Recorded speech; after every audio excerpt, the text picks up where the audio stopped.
Another big area that we've introduced is something entirely new for our help system, and we call it How Do I.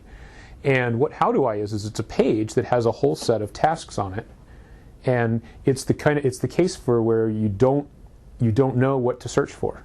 Yeah. So you have to have a starting point. You say, well, gosh, I know I want to write text to a file, but I'm not even sure what's the framework class to use. You don't know what StreamWriter is, oh, yeah, for example, or something like that. Yeah. So you can go into the How Do I page, and what's happened is in each product, the writers have gone out. We've done a whole lot of customer research and come up with a set of categories.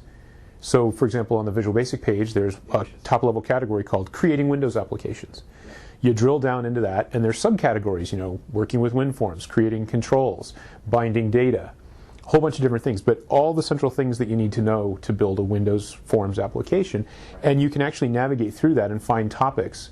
And the way we do that is those topics are actually are selected editorially to be topics that we know are the right topics for those particular things. Right. And then we've designed the architecture such that we can actually push down an updated set of categories anytime we want. Okay. So as we get customer feedback, all these things have customer feedback loops in them. Yeah. So as we get customer feedback and people say, hey, I didn't find this particular thing, I had to go do a search after all because it wasn't in the How Do I list, we can go, oh, well, at the next MSDN quarterly release, we'll push down a new How Do I page for Visual Basic or C#, and it'll have those additional things in there.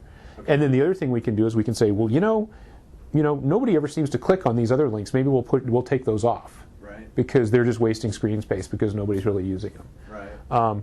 So something would be like how to parse XML, or exactly, yeah. That the writing text to a file thing. You're moving from VB6 to .NET, and you want to do data binding. Right. Well, in .NET, data binding is fairly different than it is what you were used to in your VB forms. So you think, okay, well, I know I want to do data binding, but I'm not sure where to start. Right. So you could go into How Do I, and there's a section on data binding, and you could drill down. And one of the things that we do is on the very first drill down page, there's like the top 5 topics. So everybody doing data binding needs to know these 5 things as a minimum to start with. Interesting. And so we're trying to put those things in front of people so they don't even have to do a search.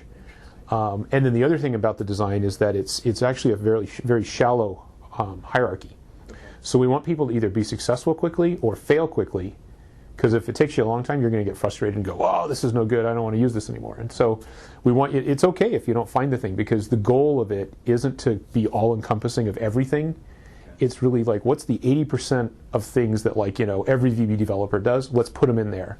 Or the 80% case of what the MFC developer does, put them in there. When's the day going to come that a customer can start out with something that your team did, and then add on his own How Do I scenarios? Well, particularly for his enterprise mm-hmm. customer.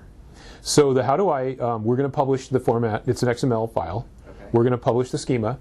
And you can actually create your own How Do I page, and you put it in the right Magic Directory, and it'll show up in the list. Okay. And you can pick it.